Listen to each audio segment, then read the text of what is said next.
Magandang hapon po sa bayan ng Kalaka, sa probinsya ng Batangas. Narito na naman po ang ating programa, ang Alabira Online News and Opinions ni Bayani Alaman. Nakikita po nyo, na balitaan nyo siguro, ang lakas sa survey ng mga tulfo. Kaya po kasi mga tulfo ay kumandidato po, meron na po silang isang senador, si Rafi Tulfo. At kumandidato pa rin po si Erwin Tulfo na sa ticket ni PBBM, ni President Bongbong Marcos. At si Ben Tulfo po, ang kanilang bunsong kapatid, ay kakandidatong senador din, independente po naman. Ayan po kasi mga Tulfo, ako po ay kilala ng panganay ng mga yan, si Ramon Tulfo. Sapagkat ayan po, si Ramon ay 1985 pa. Ay kasama na namin sa munisipyo ng Makati. Ako po kasi naging empleyado ng munisipyo ng Makati. At yun hindi pa City Hall, hindi pa ho City. At ako po ay nagtrabaho sa press office. At yan po ako nagsimula magsulat sa dyaryo dahil nung panahon yan ay nagkameron ng Metro Herald Publishing Corporation.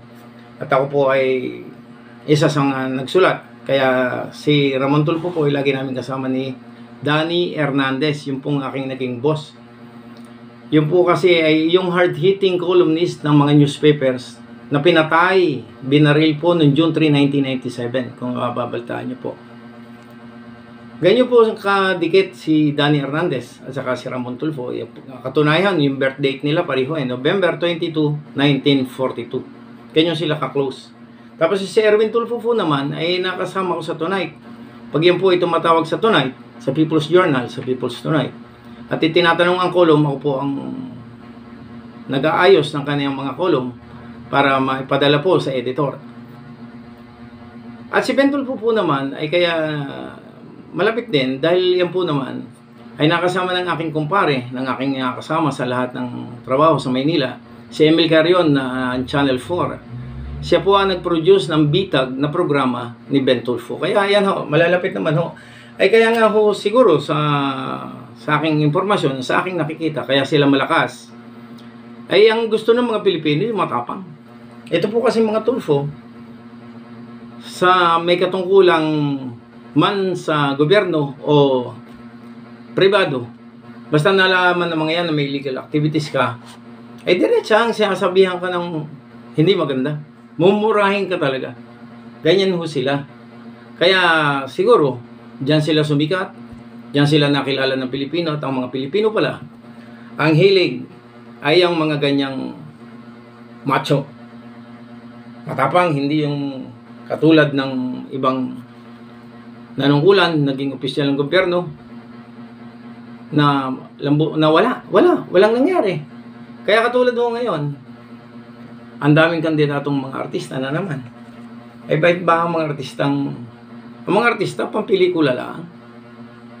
Ngayon nga ho, masasabi po natin ang artista. Ay ito po naman si Vilma Santos, ng gobernador ng Batangas, maganda naman ho ang ginawa. Ang problema lamang po ngayon, sa impormasyon at sa aking pong naobserbahan, ay hindi ho nagustuhan ng tao yung pagkandidato nilang isang buong pamilya.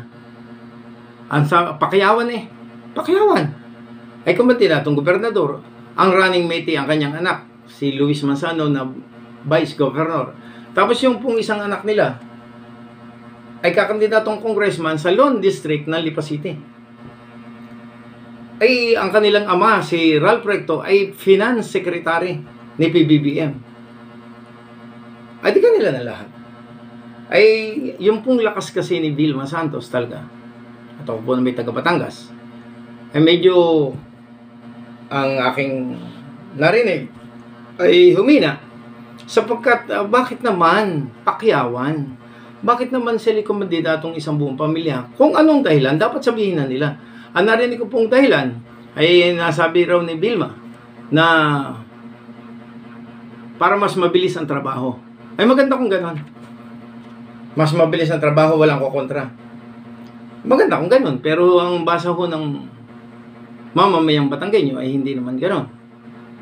Hindi nakaganda. Madaling salita, Governor Vilma Santos, medyo dun ho sa nangyaring pag-file ng kandidasi ng isang pamilya, ayan ho yung pakayawan eh. Ayan ang nilalabanan na lahat eh, yung mga political dynasties na yan. Ayan eh, kinokontra ng ibang mga abogado, kinokontra yan ng mga ibang politiko. Kaya, yan ho, ang basa at ayon sa impormasyon ay mukhang hindi nakaganda. Kaya Vilma Santos ang pagkakakandidato na sila'y isang pamilya, Pacquiaoan. At ang makakalaban po naman niya ngayon ay yung pa rin pong dating talagang walang atras. Sinasabi po naman talaga ng taong ito na siya walang atras. Si Vice Mayor, mataas na kahoy Vice Mayor J. Manalo Ilagan. Yan ho, walang atras. At katunayan nga ho, marami na rin yan napatunayan. Marami na rin nung natulungan kahit hindi pa siya nakafile ng kandidacy, marami nang tutulungan. At ngayon nga po, nabalita na ang kasuluyang gobernador ng Batangas, Ermelando Mandanas, ay magiging running mate ni Vice Mayor J. Manalo Ilagan. Ay napakagandang laban yan, napakalakas. Kung ang pagkakasama ni Ermelando Mandanas sa malakas ng si J. Manalo Ilagan ay lalo pang lumakas, ang pagkaka-file naman ni Governor Vilma Santos na isang buong mag-anak, isang Pacquiaoan, ay medyo humina, medyo bumagsak ang kanyang rating. Kaya yan po ang ating pagbabasihan ngayon. Ayan po ang nangyayari ngayon sa ating probinsya dito sa Batangas. Doon naman tayo sa Calaca na naman. Sa kasulukuyan talaga ay pinipilit kong alamin kung gaano ang iaabot na paglaban ng oposisyon kay administration candidate kasulukuyang mayor Nasona sa administrasyon ni Nasona. Ay talagang aking kinukumpara yung lakas ng nakaraang oposisyon o yung ngayon. Ay napakalaki nang nawala eh. Ang dami na hong bumaliktad. Ang daming oposisyon ng mga talagang taal na oposisyon, talagang desididong oposisyon, ang lumipat na sa bando ni Mayor Nasona.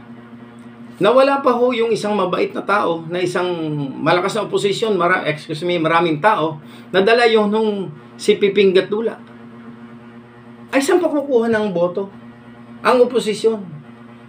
Kung noon ngayon natalo, ngayon pang napagbabawasan na, ay ito namang Nasona ay kay ng botante. Ginamit na lahat ang mga magagamit na paraan para siya makakaykay ng mga tao, ng mga botante. Kaya, yan na naman no. Medyo talagang hindi ho, sa akin, huwag naman magagalit ang posisyon, pero sa nakikita ko, ay talaga mahina. Walang laban. Dito naman po tayo sa congressman ng 1st District. Tuloy po ang pagsikat ng pangalan ng Loren Legarda at ng Leandro Libiste sa pagpapaulan ho ng pera. Sa dami ho ng di umano'y tinutulungan. Pero uulitin ko po, Senator Loren Legarda, Leandro Libiste, bakit yung pagpapaulan nyo ng pera ay hindi nga ulit, ito'y paulit-ulit ko na sinasabi, hanapin nyo yung mga indigent senior citizens na gusto pang mabuhay, nagme-maintenance, wala nang maibili ng gamot, hindi na makapagtrabaho. Saan kukuha? Iniwanan na ng pamilya, iniwanan na ng mga anak. Gusto pang mabuhay, gustong uminom ng maintenance, ay walang mainom dahil walang perang ibili. Ayan ho. Yan ho ang inyong hanapin. Iyong mga taong yan. At pagka mga taong yan ay natagpuan nyo at natulungan ninyo, pati ang Panginoon ay kayo pupurihin. Sana po ay mangyari ang mga ganyang pangyayari. Kaya nakakatuwa. Nakakatuwa dito sa eleksyon. Pagka-eleksyon na, masasaya ang mga tao. Masasaya ang bawat isa. Lahat ng makikita mo sa mukha ay bakas ng pag-asa. Kaya yan po. Maraming salamat po at nagkameron na huli tayo ng programa.